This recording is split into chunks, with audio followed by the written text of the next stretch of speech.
Բարև ձեզ, կրկին էկոնոմիքսն է։ Այսօր խոսելու ենք ՓՄԶ ոլորտի մասին։ Այս ոլորտը ցանկացած երկրի համար կարևոր նշանակություն ունի։ Մեր տնտեսության համար նույնպես։ Քննարկելու ենք առկա վիճակը, խնդիրները եւ մեր անելիքները։ Այս թեմայով հյուրընկալում ենք ՓՄԶ ասոցիացիայի նախագահ պարոն Հակոբ Ավագյանին։ Բարև ձեզ, պարոն Ավագյան։ Շնորհակալ եմ հրավերս ընդունելու համար։ Պարոն Ավագյան, նախ պետք է հասկանալ ՓՄԶ ասելով ինչ նկատի ունենք, հա,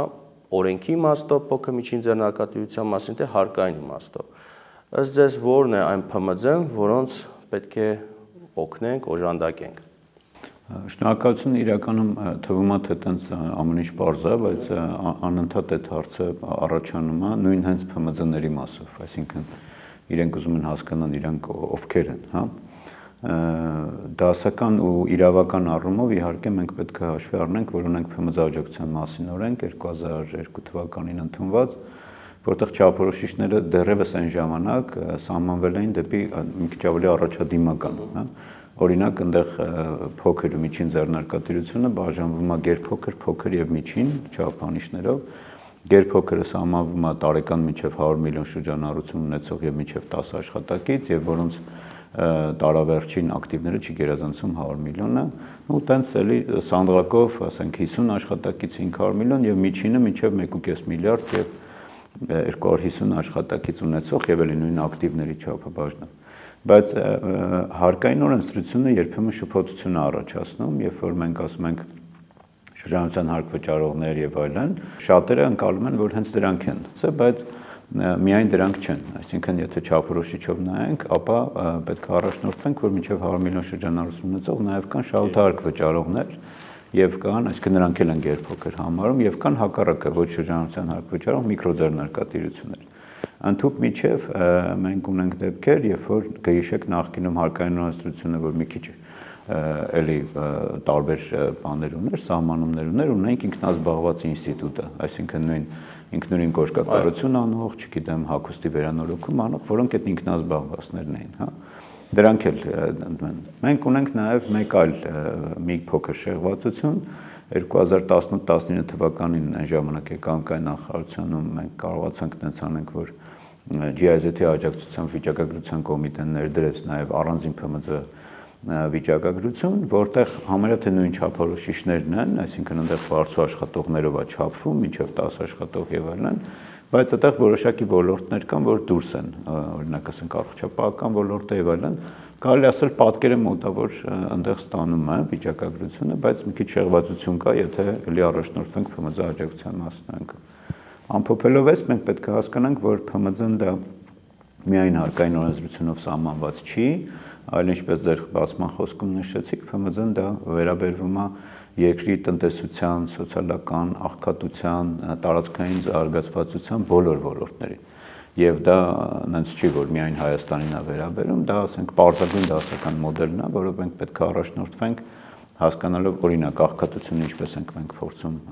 նվազեցնել, ապա գալով իմ հաջորդ հարցին, հենց ՓՄԶ նշանակությունը մեր տնտեսության համար, բնակության համար, գաղտնիք չէ, որ երկրների շատերը հենց առանձին աջակցության ծրագրեր ունեն, նույնիսկ թիրախներ ունեն ՓՄԶ-ների համար, որով փորձում են հիմնավորել իրենց տնտեսական, սոցիալական քաղաքականությունը։ Ինչ նշանակություն ունի ընդհանրապես տնտեսության համար։ Այո, երկրներ կան ու զարգացած ու զարգացող երկրներում դա, ոնց ասեմ, տնտեսության ընդհանրապես, բայց էլի կրկնեմ, էլի ոչ թե միայն տնտեսության, այլ քաղաքականությունների, սոցիալական, տարածքային զարգացվածության եւ այլն առաջնահերթություն է։ Նախկինում մեր երկրում էլ էր այդպես, այսինքն դա միշտ առաջնահերթություն էր, ունեինք ՓՄԶ զարգացման ռազմավարություններ, որոնք կատարվում էին, ճիշտ է, տենց կարող է 100%-ով չէ, բայց կատարվում են եւ 2002 թվականից ներդրվեց ՓՄԶ աջակցության կենտրոնը, որը հետո զարգացավ, ունեցավ մարզային գրասենյակներ, որ մարզում էլ չկար ներկայացուցչություններ, ընդ որում չեմ ասում, որ իդեալական էր աշխատում այդ կառույցը, բայց ինքը շատ ինստիտուցիոնալ հիշողություն ուներ, որը այս վերջին 3-4 տարում պարզապես փակեցին դա, ընդ որում դա շատ կարևոր է, որ աջակցություններ թե միջազգային կառույցների, թե օրինակ մի հատ կատաստրոֆիկ լավ ծրագիր կար ճապոնական JICA ծրագրի հետ, որը եւ գյուղատնտեսության զարգացման եւ այդ ոնց ասած, ստեղի մեր փոքր ու միջին բիզնեսը փորձի փոխանակման եւ այլն ծրագրեր էր անում, ասենք ճապոնական այդ գործակալության հետ, հա։ Այսինքն այստեղ միանշանակ է, որ մենք ցանկացած հարց լուծելիս, ի նկատի ունեմ երկրի զարգացվածության եւ այլն, առաջին հերթին պետք է այդ ուշադրություն դարձնենք, բայց ցավոք սրտի արձանագրում ենք, որ վերջին տարիներին դա ստվերվում է ու դա այդպես էմոցիոնալ բան չեմ ասում, փաստերով եմ ասում։ Չունենք այսօր արդեն մոտ 3 տարի եւ ավել ՓՄԶ կենտրոն, այսինքն պետական կառույց չկա, որը պետք է անընդհատ նոր ստեղծված եւ այլն աջակցություն անի եւ հասցեատեր չկա։ Վերջին ռազմավարությունը, որ ավարտվեց 2024 թվականին, նախորդ էկանգայի նախարարը ուղիղ տեքստով ասաց, այո, չենք կատարել, պատճառները տարբեր են, ֆիննախը փողը չի տվել եւ այլն, բայց դա ինձ չի հետաքրքրում, այսինքն կառավարության հաստատված ծրագիր էր, ու ելի նշում եմ, անկախ նրանից դա մեզ դուր էր գալի, լավներ, վատներ, միջոցառումների ծրագիր էր, որը չի կատարվել, եւ սա գալիս է փաստելու, թե մենք ոնց ենք վերաբերվում սրան։ Հետեւաբար, սինն են մոտեցումները, որ ասում ենք մենք հիմա այս քաղաքականությունները արեցինք, կամ այս աջակցության ծրագրերը արեցինք շուտ գյուղատնտեսության, մեղվաբուծության եւ այլն, բայց եթե տակը ինստիտուցիոնալ այդ կառույցը չկա եւ չկա այդ հաստատքին հետեւող եւ դրա համար պատասխանատվություն կրող անձինք եւ ինստիտուտներ, նշանակում է դրանք տեղային ինչ-որ բաներ են, կներեք չեմ վախենա ասել, նույնիսկ ասենք ավելի շատ պոպուլիստական հայտարարություններ են։ Այս ՓՄԶ-ն ինչ խնդիր է լուծում երկրի համար։ Գլոբալ առումով, եթե նայում ենք, խոշորն է, չէ՞, միտված արտահանման, արտարժույթի բերում, ինչի պետք է պետությունը ՓՄԶ-ի վրա կենտրոնանա։ Եկեք նայենք, հիմա ասենք պայմանական մենք գիտենք, որ խոշոր հարկ վճարողների մեջ, հա, մեծ մասը հանքարդյունաբերության ոլորտն է, հա, այդ ֆինանսական ներգրողներ եւ այլն։ Բանկերը ընդհանրապես վերջին տարիներին տենց շատ լավ դիրքավորված են եւ այլն, բայց այդ նույն բանկերին սնում են, այսպես ասած, ֆիզիկական անձինք եւ փոքր ու միջին բիզնեսները։ Ու ընդհանրապես այդ մեծ տնտեսության թափանիվը պատտում է հենց փոքր ու միջին բիզնեսը ու սովորական քաղաքացիները։ Եթե վերցնում ենք ու նայում ենք վերջի ցուցանիշներով, որ էլի տենց հայտարարվում էր, որ շատ դրական միտում ունենք առևտրի ծառայությունների ոլորտը աճագրանցել, պայմանական եմ ասում, այդ խոշոր ներմուծողները, որ ներմուծում են, դրանք վաճառվում են եւ ցրվում են, այսպես ասած, էլի փոքր ու միջին բիզնեսի միջոցով։ Բայց եթե խոշոր ներկրողների մասին ենք խոսում, ապա նրանք հիմնականում վերաարտահանում են, այսինքն այստեղ չի իրացվում։ Այդ կտորի մասին չեմ խոսում, այդ կտորի մասին չեմ խոսում, որը ժամանակավոր մեր համար ցուցանիշ էր տնտեսական, որը հիմա տեսնում ենք, որ ժամանակը եկել է, որ մենք պետքա հաշվի նստենք ու ասենք այլևս այդ ցուցանիշը չկա։ Ես խոսում եմ իրական դասական երկրի ձեր ասած հարցին, ոնց է լուծվում։ Կամ օրինակ վերցնում ենք, որ մեր այսօրվա ՓՄԶ-ի 50%-ից ավելը, ընդ որում ՓՄԶ-ն ակտիվ հարկ վճարողների գիտեք, մոտ 90%-ից ավելն են, դրանց էլի մեծ մասը 70-80%-ը հենց գերփոքր են, այսինքն տարեկան միջև աշխատաշուկայի մոտավորապես 60%-ը փակում է ՓՄԶ-ն, այսինքն իրենց մոտ են զբաղվածությունը ՓՄԶ-ն ապահովում։ Հիմա մենք ունենք կարմիր լույս վառվող ցուցանիշ, որ բիզնեսի մոտ 50%-ը կենտրոնացել է Երևանում։ Աշխատողների էլի մոտավորապես 50%-ից ավելը կենտրոնացել է Երևանում։ Հիմա որպեսզի մենք գնանք ու ասենք, որ եկեք այնպես անենք, որ սոտքը դարձել է սահմանամերձ համայնք ու այնտեղ զարգացվածություն լինի, դա թաքնված ձեռքի քաղաքականության ձևով արվում է այնպես, որ այնտեղ ստեղծվեն փոքր ու միջին բիզնեսներ։ Վերջին տարիներին ես դա նկատել եմ թե ներսից, թե դրսից, տենց մոտեցում է, եկեք ավելի շատ ռեսուրս ծախսենք, մի հատ խոշոր ներդրող բերենք եւ այլն։ Ես դες փաստերով ու ասում եմ նաեւ մի փոքր շատ չասեմ փորձ ունեմ, բայց ասենք մի փոքր իմ փորձով ասեմ, որ դա շատ ավելի ծախսատար եւ քիչ արդյունավետ է, քան դու դիվերսիֆիկացնես, ասենք մի հատ խոշորի փոխարեն 1000 այնպիսի ծրագիր ու հետևողականություն ձեռքը բռնած քաղաքականություն իրականացնես ու ասենք 1000 ՓՄԶ ստեղծվի։ Ինչու՞, սա սովորական մեր լսողի համար ասեմ, խոշոր ներդրողը որպես կանոն շատ ավելի պահանջկոտ է։ Դու կարող ես նրա հետ ասենք մի տարի աշխատես, ես ուզում, հող ես ուզում, թույլտվություն ես ուզում եւ այլն, ու ինչ որ պատճառներով, մանավանդ եթե խոսում ենք օտարերկրյա ներդրումների մասին, ինչ որ նույնիսկ իր երկրում ինչ որ բան փոխվելու պատճառով, ինքը պարզապես տենց կմահաճորեն ասի, կներեք ես գնացի, նույնիսկ կարող կներեք էլ չասի, հա։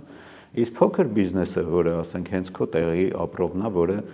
բարձր աշխատող է եղել, զարգացել է, ասում է, հա, ես այս բիզնեսը իմ մոտ նոր իդեա եկավ, պայմանական ասենք ինչ որ խանութների ցանցում աշխատում է, բայց դրա մի կտորը տեսնում է, որ ինքը դա կարող է արտադրել, ինքը կարող է այս ծառայությունը մատուցել, ուրեմն իդեա է գալ, ինչ է անում ինքը։ Սկսում է ուսումնասիրել, չէ՞, բիզնես դաշտը, որի մեջ հարկային եւ այլն, ու սկսում է այդ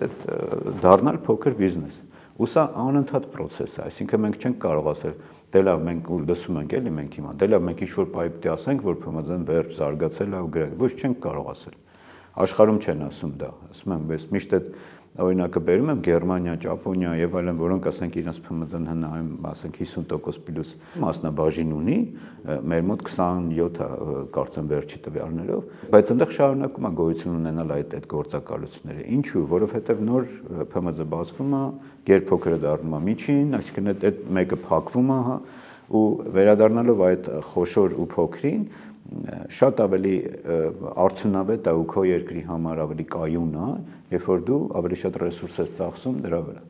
Բացի դրանից անընդհատ ես իմ խոսքում ասում եմ, աղքատության հաղթահարման ամենալավ ձևը դա է, որ դու օգնես այդ մարդուն ինքը սկսի ինչ-որ ձեռնարկատիրությամբ զբաղվել, հələ մի բան էլ իր հետ 2-3 աշխատող էլ իր մոտ պետության հետ հույսը չկապի, այսպես նպաստի։ Ես հիշում եմ, կարողա դուք ինձ ուղեք ու իմանաք որպես մասնագետ, ես հիշում եմ նույնիսկ այս միջազգային ցուցանիշ կա, որ բնակչության որոշակի թվից, կարծեմ 10% մինիմումն է, որ պետքա լինեն փոքր ու միջին բիզնեսներ, որով հաղթահարես։ Բայց եթե մենք վերցնենք, ասենք 2.7 միլիոն բնակչություն ունենք, մեր մոտ այսօր ակտիվ հարթվճարները մոտավորապես շատ եք ասում իրականության մեջ, ընդհանրապես ձեռնարկատիրական ունակությամբ մարդկանց ընդամենը 4-ից 6%-ն է օժտը։ Չէ, այդ մարդկանց, բայց որպեսզի ձեռնարկատերեր այդպեսին գոյություն ունենան, հիմա մեր մոտ 10%-ից քիչ է, ասենք հազիվ թե 5% լինի, ընդ որում եթե հաշվենք այդ մոտ 120,000 տնտեսավարողի մասին է խոսքը, եթե հաշվի առնենք, որ դրանք ասենք ինչ-որ ժամանակավոր եկել էին, այդ ռելոկանտներն էին, բան, ուստեղ մի հատ էլ կարմիր ցուցանիշ ունենք, որ մեր մոտ արդեն տարիների վեր շարունակում է այդ ՓՄԶ-ների մեծ մասը անհատ ձեռնարկատեր է։ Երկրորդ տեղում ասենք ՍՊ-ներն են, այսինքն բաժնետիրական ընկերությունների հասնելը եւս այդտեղ պետությունը պետքա գա, օգնի, որ իրան տենց Պարոն Ավագյան, դուք միջազգային փորձի մասին խոսեցիք, շատ կարևոր։ Նույն միջազգային փորձը, եթե որ ուսումնասիրում ենք, տեսնում ենք, որ փոքր միջին բիզնես այնտեղ կյանքի ցիկլեր է ունենում։ Օրինակ 2-3 տարի հետո ինքը դառնում է միջին, հետո խոշոր, հա, կամ փոքր, միջին, խոշոր, այսպես անցնում է։ Հայ իրականության մեջ տեսնում ենք, որ այդ ՓՄԶ-ն տարիներ շարունակ նույն վիճակում է, ենթադրենք գերփոքր է, միջին է։ Ինչով է պայմանավորված մեր Հայաստանի այս կենսացիկլի դանդաղությունը, ասեմ, թե այսպես լճացած վիճակը։ Ես չէի ասի, որ տենց ունենք, որ միշտ մնում են այդ էլ պետքա բաժանել խմբերի։ Նույն ձեր ասած եվրոպական երկրներում օրինակ կան այդպես, տենց պայմանական, չգիտեմ, գաղաձեզելա ծանոթ, ասում են բուտիկային բիզնեսներ, հա, այսինքն պայմանական ինքը պապին սկսել է բանից, հացաբուլկեղենի արտադրություն ու քանի տարի, ասենք 50-70 տարի ինքը նույն տեղում, նույն ձևից չի մեծանում։ Կարող է շրջանառությունը մի փոքր փոխվում է եւ այլն, բայց ինքը չի մեծանում։ Ինչու՞, որովհետեւ իրենց բիզնես կոնցեպտը հենց դրա վրա է, որ իրանք ընտանիքով են դա անում եւ այլն, հա, կամ պատկերացրեցիք։ Այսինքն այդ մարդը է դա ուզում, այսինքն ինքը ավել բան չի ուզում, հա, դա է։ Մեր մոտ էլ մեր երկրում էլ կան տենց բիզնեսներ, որոնք տենց գերփոքր են ու իրանց համար դա լրիվ բավարար է, այսինքն պետք չի նրանց պահանջել, որ ուզում են ու չեն անում։ Կա երկրորդ խումբը այդ ձեր ասած, որ ուզում են, բայց չեն կարողանում, հա։ Այստեղ էլի պետքա պետությունը գա ու ասի եղբայր, ես քո ցուցանիշները նայել եմ, դու կամ ինքը հայտարարի ինչ-որ ծրագրեր, ովքեր, ասենք, այսքան պայմանական եմ ասում, մենք մեր ՓՄԶ-ների հետ օրինակ տենց խոսակցություն ունեցել ենք, առևտրով զբաղվող, ասենք, լավ ցուցանիշներ ունեցող, որը կարողանում է չինացու հետ կիսառուսերեն, կիսանգլերեն, ինչ որ ձև ինքը իր պատվերը տալիս է, պատկերացնում եք, ասենք, բանում ինքը վերում է հասցնում աստեղ ու կատարում է բիզնեսի ամենակարևոր բանը, կտորը, վաճառք, այսինքն ինքը կարողանում է այդ լավ թե վատ ապրանքը վաճառել։ Հիմա եթե այդ մարդուն ավելի հեշտ կտրանսֆորմացնես, որ ինքը սկսի արտադրել, այսինքն նույնիսկ ինքը սկսի պատվեր տալ չինական շուկային, եթե այստեղ չի կարողանում արտադրել, հայկական շուկայի համար արտադրի եւ նույնիսկ ԵԱՏՄ շուկայի համար արտադրի։ Այսօր այդ marketplace-երը տենց բան ստիպում են, որ մարդիկ անեն, բայց այստեղ պետական աջակցությունը որ լինի, իրանք կանեն։ Եվ կա հակառակ կտորը, որ մյուս կտորը, որոնք ամեն ինչ արել է, ճիշտ արել է, բայց մեր պետական քաղաքականությունները ընդհատված են։ Այդ իմ ասած օրինակները, որ օրինակ ասենք կային աջակցության կենտրոններ, այդ ՓՄԶ աջակցության կենտրոնը, որը օրինակ ասենք առաջի փուլը տալիս էր 5 միլիոն։ Ես դες ուղիղ հարց տամ, ասենք այսօր բիզնես եք ուզում սկսեք, ունեք լավ իդեա, լավ մրցունակ բիզնես գաղափար, որտեղից պետք է ճարեք փող։ Կամ դուք պետք է ձեր տունը ծախեք դնեք այդ փողը, կամ դուք պետք է ասենք ձեր տունը գրավ դնեք, որ վարկ վերցնեք, որը շատ թանկ է մեր երկրում բիզնես սկսելու համար, այսինքն այսօր էժան բիզնես սկսելու ռեսուրս չկա Հայաստանում։ Եթե նախկինում այդ ՓՄԶ-ը գոնե 5 միլիոն, 15 միլիոն ուներ այդ երաշխիքները, բայց առանց գրավի։ Այսինքն երիտասարդ ուսանողը ավարտել է, մոտը իդեա կա եւ այլն, չէ՞, տենց խրախուսում ենք, ուզում է անի, եթե իր papan չի համաձայնվում, որ իրանց գույքը գրավ դնեն, եթե իր քերին չի համաձայնվում, թե ինքը չունի գումար, ինքը դատապարտված է։ Ինքը գնում է սկսում է աշխատել, որ ինչ-որ բան անի, ու ինքը մնում է այդ ցիկլի մեջ։ Պարոն Ավագյան, մի հատ ավարտեմ այդ բանի մասն էլ, այսինքն այդ անընդհատությունն է այդ իմ բերած, որը եւ հարկային քաղաքականության ոչ կայունն է, եւ այսինքն հարկային այստեղ մի կտորն է, էլի, եւ այդ տնտեսական զարգացվածության եւ այլն, էլի։ Դա գիտեք, ամենատրիվիալ օրինակը բերեմ, ասենք վերջին այս մի 5-6 տարում, ասենք 4 էկոնոմիկայի նախարարը փոխվել։ Ընդ որում էկոնոմիկան էլ իր հերթին է փոխվել, ես անընդհատ ասում եմ, գյուղատնտեսության նախարարությունը բերեցին միացրեցին, բայց միևնույն ժամանակ սարքեցին ԲՏԱ նախարարություն, որը էկոնոմիկայի նախարարության մի հատ վարչության կտոր էր, ռազմն էլ ասենք կարող ՊՆԸ լիներ, էլի։ Ու այսօր ոչ մեկ գնահատական չի տալիս այդ միացման արդյունքում մենք տենց մոռացել ենք, որ նախարարության թվերը կրճատվեց, տենց ինչ-որ հայտարարությունից, բայց ես վստահ եմ, եթե ինչ-որ նորմալ անկախ գնահատող լինի, ու մենք տեսնենք, ասենք, այդ միացման արդյունքում ինչպիսի ազդեցության գնահատում անենք, ինչպիսի ազդեցություն ունեցավ թե գյուղատնտեսության ոլորտում, թե էկոնոմիկայի ոլորտում, այսինքն մենք բաներ կան, որոնք չէր կարելի այդ բաներ անել, ընդ որում ասում եմ զուգահեռ դրան բացել լրիվ նոր նախարարություն, որը այդ ֆունկցիոնալ իմաստով դա անում էր էկոնոմիկայի նախարարության։ Ես այդ համաձայն եմ, դրա վառ օրինակը, որ այդ էլ է, եթե բիզնեսը անընդհատությունը չի, անընդհատության խախտվում է, ինքն էլ գալիս է ինչ-որ փուլի հասնում է, օրինակ ասենք նույն այդ ՓՄԶ-ը ուներ network, այդ EU network-ով բաներ ունի։ Հիմա ինքը այդ կապը չունի, ասենք ում միջոցով գնա։ GSP+ ծրագիր ունեինք, գիշեք, ԵՄ արտահանման։ Ավարտվեց, այդտեղ համարյա թե մենք չօգտվեցինք։ Շատ քիչ բիզնեսներ տենց բաներով, որ շատ իդեալական արտադրում են եւ այլն, շոկոլադեր եւ այլն, որ տենց սերտիֆիկացումով օգտվեցին, բայց վերջացավ այդ grace period-ը ավարտվեց, մենք դրանից չօգտվեցինք։ Հիմա նույնը ԵՄ-ում ասում ենք, ԵՄ են գնում եւ այլն, երկու օր առաջ տեսակ երևի ձկան եւ ձկն կիթի բան արեցին, բայց հարց առաջանում, ուր է մեզ ձուկ։ Լավ, թե վատ, ինչ որ ունենք, չէ, արտադրողներ, բնապահպանական, չգիտեմ ինչ հարցերով, չեմ մտնում այդ դժվարից, վերացվեց, այսինքն ոչ թե լուծում տրվեց, ասին, հոպ, ստեղ դու բան կտրեք, ջարդեք, փշրեք։ Հիմա ԵՄ-ն ասում է սոված եմ, ինձ բան տվեք, ձուկ տվեք, մենք ես վստահ եմ մենք չունենք այդ ռեսուրսը։ Այո, որտեղ ժամանակի նաև փոփոխություններ արեցինք ջրային օրենսգրքում, օգտագործման կանոնները փոխեցինք եւ այլ։ Մեր ՓՄԶ-ների մեծ մասը, ես դեմ չեմ թող փոխեն, հարցը այդ անընդհատության լավ օրինակ է։ Իհարկե բնապահպանական խնդիր ար, բայց երբ որ դա, ոնց ասեմ, գծերի վրա դրված ինչ-որ բան բիզնես է, քանդել ամենահեշտն է։ Էլի թող փոխեն, բայց դրան ժամանակ են տալի, ասում են քիչ-քիչ, էսի սենց, քեզ ինչա պետք ուզես, այդտեղ պոմպ դնենք, մեր հաշվին անենք, կամած գումարը ֆինանսավոր է այդ process-ը անցնելու։ Կտրես մի անգամից փակես բաները, անչա, փականները փակես ու ասենք այսօր, ընդ որում այսօր չեք վիճի երևի իմ հետ, ամբողջ աշխարհը սննդամթերքի կռիվ անում, ամբողջ աշխարհը։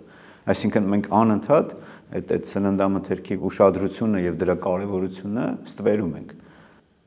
Փոքր միջին բիզնեսը հայկական հիմնականում կենտրոնացած է առևտրի ոլորտում։ Ցավոք։ Այո,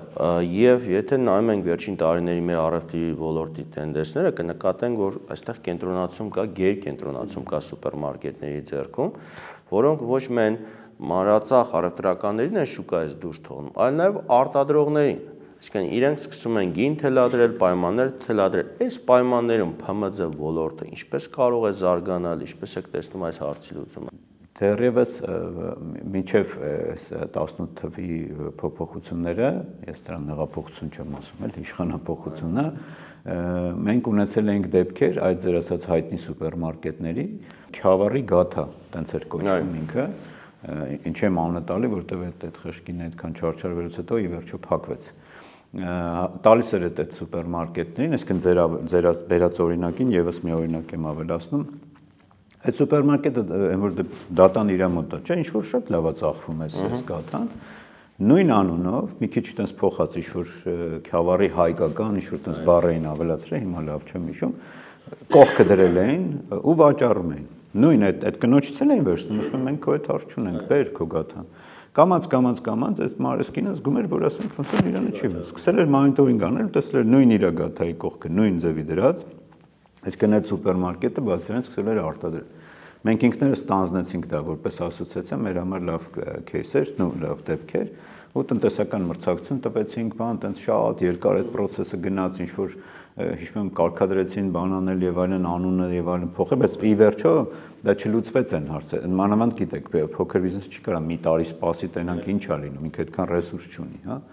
Մյուս կտորը առևտրի ոլորտին, որ անդրադարձակ, ցավոք սա 90-ականներից եկած խնդրեմ է, երբ որ գիտնականները էլի անգործությունից ելնելով, ասենք իրենք սկսեցին զբաղվել առևտրով Վրաստանից, Թուրքիայից եւ այլն ապրանքներ բերելով, որ իրենք ապրեն։ Ու տենց կամաց ինքը գնաց ու բան եղավ։ Ես նաև հասկանում եմ, որտեվ դա ամենաարագ փողն է, այսինքն ինքը չի կարող մարդը արտադրությունը ավելի ծանր է, չէ՞, երկար ժամանակ փող ես դնում, պատրաստվում եւ այլն։ Դրա համար կարճաժամկետ է $1000 դրեցի, այս կամ ստացվեց կամ չստացվեց եւ։ Հիմա բայց գալիս է ձեր ասած մյուսը, երբ որ սուպերմարկետները, ընդ որում վերջի անգամ էլի մեր հաղորդման այդ ժամանակ խոսեցինք, Վանաձորում ու Գյումրիում մտնում են այս մեր Երևանի հայտնի սուպերմարկետները։ Ինչ օրինակ է հավաստել նույն օրինակ Գյումրիում ես դասախոսում եմ, նույն process-ն է տանում։ Գյումրիում նոր ասում, Վանաձորում ոնց որ արդեն բան ա եղել։ Ասում է ինչ է տեղի ունենում։ Ինքը գալիս է ասում է իր մատակարարներով, որովհետև ինքը թելադրող է, չէ՞։ Ինքը ու այս հարկային օրենսդրությունով էլ, որ անդադ օրինակ են բերում, ասում են մամեմատել են առևտրի ոլորտը, շրջարկ վճարողներն ու ահավճարողները 2.5 սխալ տանձը խնձորի հետ է համատել։ Որովհետև պետք է գնալ նայել սուպերմարկետների ցանցը, ինքը ի սկզբանե իշխող դերում է։ Ինքը ասում է, լսի, ապրանքդ կբերես 10% էժան կբերես։ Հիմա Գյումրիի խանութը տենց բան չի կարող ասել։ Հակառակը, սա կարողանում է պարտադրել, որ իմ մոտ շատ կբերես, նրա մոտ չտանես։ Ընդհուպ միջև խոսակցություններ կան, որ ասում է իր մոտ չտանես։ Այսինքն պետք չի հիմա ինչ որ կրակել, սպանել եւ այլն, այսինքն ինքը պարզապես իր հազդեցությամբ ինքը մտնում է այդ շուկան։ Հիմա այստեղ հարցը միայն փոխանցան չի ցավոք սրտի, այստեղ նաև տնտեսական անվտանգության խնդիր կա։ Այնքան, ինչքան նորից ես այդ օրինակը որ բերում եմ, հիմա ռուսական մարքեթփլեյսեր բաներ չէ, մեր մոտ շատ լավ է, թվայնացրեցինք բան եւ այլն, բայց դա իմ համար շատ ավելի ընդունելի կլիներ, երբ որ դրա տակ հայկականը լիներ։ Հիմա ինչ որ պահի, ինչ որ բաներով, չգիտեմ, ցանկությունների դեպքում մի օր պարզապես անջատեն այդ մարքեթփլեյսը, մենք ապրանքային մնացորդ չունենք։ Եթե նախկինում օրինակ փեթակ, սուրմալու եւ այլն այդ փոքր ներմուծողներ ինչ որ դույլ էին բերում, էս էին բերում, այն էին բերում, գործիքներ էին բերում, հա, հիմա իրանք ասում են, էլ չենք կարող քանակ բերենք, որտեվ իմաստ չունի, որտեվ Wildberries-ից կամ այն մյուս Ozone-ից կամ չեմ ուզում անվանական ասեմ, որը բոլորի մոտ նույն լոգիկան է։ Այսինքն պատվիրում են, այլևս Հայաստանում ապրանքային մնացորդ չկա։ Կա օթի մեջ on-line խանութներ, այստեղ պայեսներ են, չէ՞, փորձում արդեն բացել։ Դա այն քանակը չի, որ դու ունեիր որպես երկիր, էլի։ Այդ պայեսները ավելի շատ ստեղից գնացողներն են, որ դնում են այդտեղ ու բան, ամեն որ գալիս է ինքը բաժանվում է, կորածներն է, հետո հետ գնում եւ այլն։ Եվ վերադառնալով այդ ձեր ասածին, մենք ստեղ ոչ միայն փոքր ու միջին բիզնեսի ճնշելու հարց ունենք, հա, որ մտնում են այդ սուպերմարկետները բաներ են, այլ նաև ելի եմ կրկնում անվտանգության հարց ունենք։ Մենք կախվածություն ենք ունենում մի ընկերությունից, որը ինչ որ պահի եթե ցանկանում է X ապրանք արտադրել, ապա մենք այդ փորձը ունենք ու շարունակում ենք ունենալ, հա։ Մենք նաև ունենք դեպք կհիշեք, երբ որ այդ սուպերմարկետին փոխկապակցված, ասենք մի 100-ի մոտ, ասենք մսամթերքի, ոչ միայն մսամթերքի, ածներ կային եւ այլն, այսինքն ինքը կարողանում է դա շատ հանգիստ ու գերիշխող ձևով անել, ընդ որում ձեզ ինչ է պետք, տնտեսական մրցակցության պայմանները կպահենք XYZ-ի փոխարեն կլինի ZYX, հա, եւ ինքը կարտադրի այդ գաթան, ինքը կմատակարարի եւ այլն, այսինքն սա հենց ինքը բան է դառնում, էլի։ Դրա համար նախ կարգավորումներ են պետք եւ տնտեսական քաղաքականության կամք է պետք, որ դրանց հետևողական լուծել։ Ամեն օրը այսօր մեր համար դեպի դեգրադացիա է գնում այդ փոքր ու միջին բիզնեսի ու ամենակարևոր բանը տնտեսության դիվերսիֆիկացիա։ Շատ լավ։ Դուք արդեն անդրադարձաք հպանցիկ հարկային քաղաքականությանը, Կուզեմ, որ կոնկրետ խոսենք, հատկապես որ վերջի շրջանում մեծ դժգոհություն կա պայմանավորված հարկային օրենսգրքի փոփոխությամբ։ Հիշեցնեմ, որ շրջանառության հարկի շեմը բարձրացվեց, մանրածախարևտրի համար 5-ից 10%, նաև ծախսերի այսպես հնարավորություն տրվեց մինչև 1%, ինչպես նաև ծառայության ոլորտը, նաև որոշ գործունեության տեսակներ պետք է անցնեն ավելացված արժեքի հարկի դաշտ։ Այս փոփոխությունները որքանով էին հիմնավոր քննարկված ձեզ հետ եւ ինչ ազդեցություն կարող են թողնել ոլորտի վրա։ Երկու բացի այդ ձեր ասած փոփոխությունից եւս մի հատ փաթեթ ընդունվեց, տենց ինչ որ թվում էր թե ծածուկ հանգիստ, դա ընդունվեց 23 թվականի նոյեմբերին, դրա նախաձեռնողը ՊԵԿ-ն էր, ձեր հիշատակածը Ֆիննախն էր, 24 թվականի հունիսին ընդունվեց ազգային ժողովի կողմից։ Ինչու եմ այս երկուսը իրար հետ ես ասում, երկուսն էլ ուժի մեջ մտան, նո դրույթները ուժի մեջ մտան հունվարի 1-ից, ՊԵԿ-ը առաջինն էր, որ խախտեց շրջանառության հարկի լոգիկան, որով հնարավորություն տրվեց ՊԵԿ-ին, որ ցանկացած պահի, ցանկացած ժամանակ կարող է մտնել նույն նկատմամբ իրենց գործառույթների ստուգման կամ չափագրման շրջանակներում եւ այլն մտնեն ու ապրանքասն այս ծաղկի բանը փաստաթուղթը ուր է, որը չկար շրջանառության հարկի ռեժիմը, որտեղ դրված է պարզ գաղափարախոսություն։ Շրջանառությունը մի խափի պետությանը, շրջանառությունը անգամ տոկոս, որտեղ եւ կանխատեսելի է, եւ պարզ է, եւ հասկանալի է փոքր վիզ։ Դրանով խախտվեց դա։ Ձեր նշած ոլորտներից իմ համար որ չնշեցիք, ամենակարևորը արտադրության ոլորտն է, որը նախկինում գոնե հələ ապրում էր այդ լոգիկայի մեջ, հա։ Հիմա բռնեցին արտադրությունն էլ տեղափոխեցին այս մյուս լոգիկան, որ 3.5% էր շրջանառությունից իրենց հարկը, իմ ասում են չէ 7% է, բայց ծախսերի նվազեցում։ Չեն քննարկել 2024-ի փետրվարին Ֆիննախը մի անգամ հրավիրեց մեզ, սկսվեց հանրային սննդի վրային այս օրինակը։ Մինչև այդ քննարկում չի եղել ձեզ հետ։ Ես հերթականություն ասում եմ, փետրվար ամսին եղել, դրանից հետո մի հատ էլ հանդիպում առանձին հանրային սննդի ոլորտի հետ քննարկեցին, որովհետև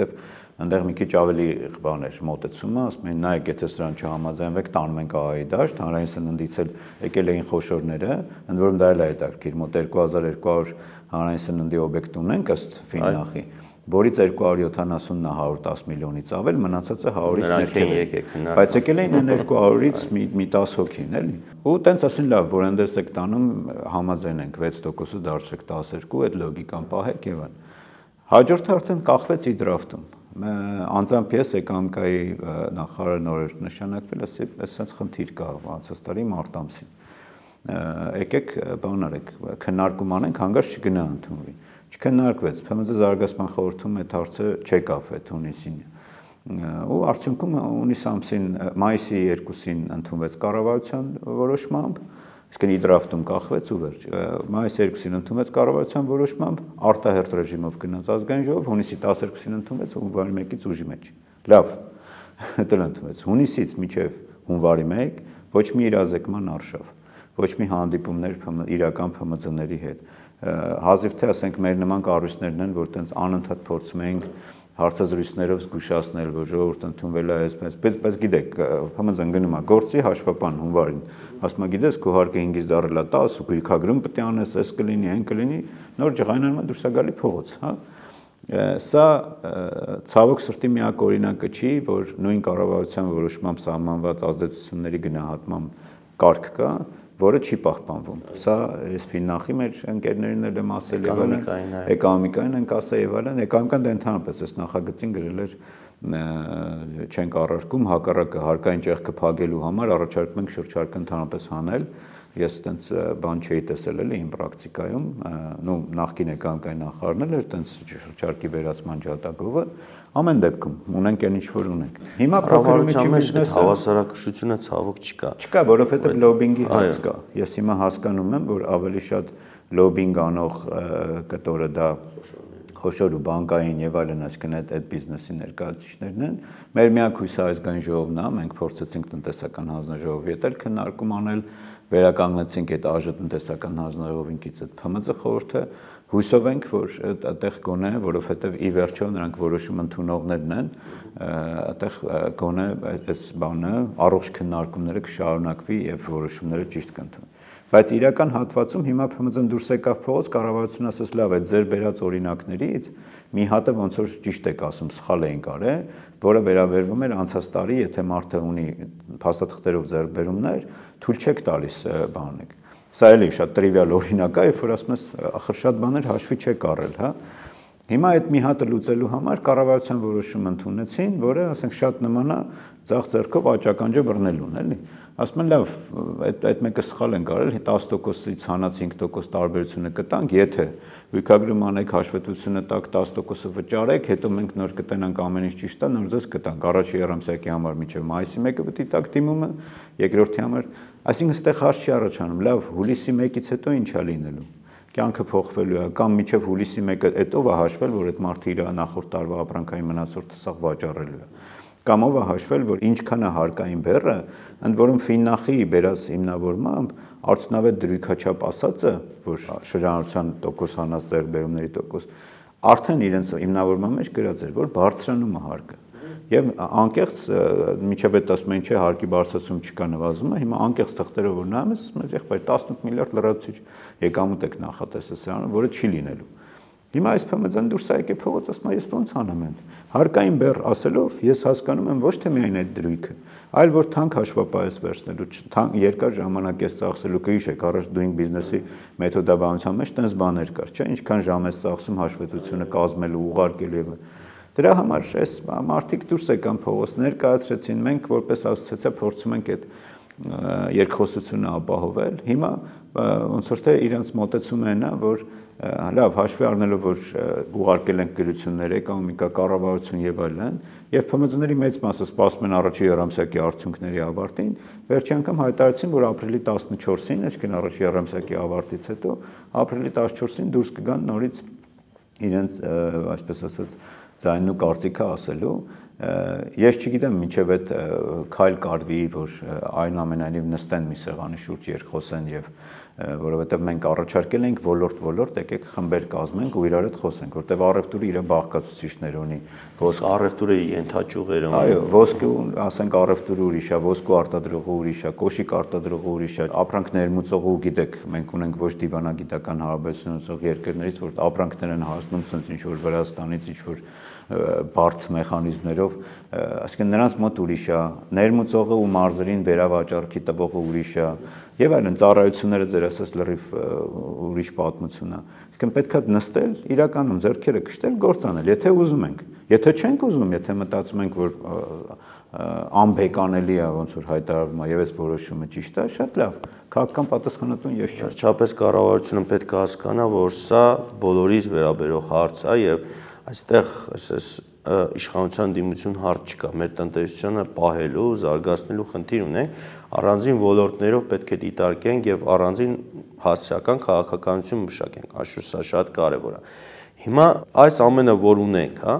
դուք չեք տեսնում, որ արդեն որոշակի հենց բացասական տենդենսները կան, մասնապես կանխիկ ավելացել տնտեսության մեջ։ Ես արդեն նկատում եմ, որ ՀԴՄ քիչ են խփում մարդիկ, հա, բիզնեսմենները, եթե անցած տարի ավելի այսպես ակտիվ էին։ Արդեն իսկ այդ տենդենսները, կարծում եմ նաև Պեկում են դա տեսնում, հա, այդ շրջանառության նվազումը, ՀԴՄ կտրոններով իրենց հեղափոխությունը, ինչպես իրենք էին ասում։ Սա արդյոք ազդակ չէ նրանց համար նստել երկխոսության։ Մեր մի հերթական հանդիպումների ժամանակ պետական հատվածը ներկայացնողին, որ հարցրեցի լավ, ասեն բավարար հիմնավորված չեք ներկայացնում եւ այն ասում լավ ձեզ ինչա պետք որ մենք հիմնավորենք, մենք սկսեցինք գրել պետական մարմիններին, որ իրանք հիմնավորեն, ասում ձեզ ինչա պետք, ասում դե առաջի երամսյակի հաշվետվությունը մի հատ տեսնենք նոր։ Իրականում շատ վատ մոտեցում է, որովհետեւ առաջի երամսյակի հաշվետվությունը տեսնենք նորը, դրա տակ մարդկանց ճակատագրեր է, դրա տակ նյարդեր է, դրա տակ հիասթափություններ է, դրա տակ ասենք էլի եմ կրկնում փոքր բիզնեսը այդքան ռեսուրս չունի, որ ասի լավ երկու երամսյակ էլ դիմանամ, կարող է կառավարությունից զարթնի եւ այլն, էլի, հա։ Իհարկե այդտեղ չգիտեմ, բանի խնդիրներ կան, որ անդադ նշում են, որ այս հարկից օգտվում են խոշորները եւ այլն, այդ ամբողջ աշխարհում է տենց։ Այսինքն, բայց իրական հասցեատերը, որը դուրս է գալի բողոքելու, նրանց մեծ մասը այն մարդիկ են, որ ասում են չեմ ուզում խափեմ, եղբայր, ինձ տուր ճիշտ խաղի կանոններ, ես քեզ վճարեմ։ Այդ խոշորին իրենք կարող են բռնել սահմանի վրա, արտադրության մեջ, այսինքն դա փոքր միջին բիզնեսի մասին ովքեր են, պետք է վերաբերի։ Այդ շատ հեշտ հնարավոր է դա անել, Բայց ելի եմ կրկնում, ցավոք սրտի վերջին շրջանում ու այդ ձեր խոսքում ասում եք անկախ ընդդիմություն բան, ես ցավում եմ, որ մենք այտենց բանի մեջ ենք հիմա այդ սևեր սպիտակներ այդ տրամադրությունը շարունակվում է ու թվում է թե ասենք եթե ես ինչ-որ բան խոսում եմ, ապա ես ինչ-որ անձնական ինչ-որ հարց ունեմ, չգիտեմ, պաշտոն եմ ուզում իրանցից, ես իմ ինչ եմ ուզում բան կամ Պարսեն Սուրենը խոսում է կարող է իրան ասոցացնեն, որ նախկինում, չգիտեմ, դաշնակցության հետ կապ, այսինքն չեն նստում բանի շուրջ, երբ որ ինձ համար շատ հետաքրքիր կլինի, եկեք պասուծի, այսպես ասած, նստենք, իրար հետ բանավիճենք, այո, բանավիճենք, տեսնենք ինչ է։ Ընդ որում ես ասում եմ, լավ, ես որպես ասոցիացիա դուրս եմ գալիս, ես մենակ խնդրում եմ ձեզ, եկեք, օրինակ, առևտրի ոլորտ եք ասում, մենակ շոր կոշիկներ մուծողին կեսօր, որովհետև չի կարելի մի ժամ դահլիճում լսել տարբեր ոլորտի մարդկանց ու ասել երկխոսությունը ստացվեց։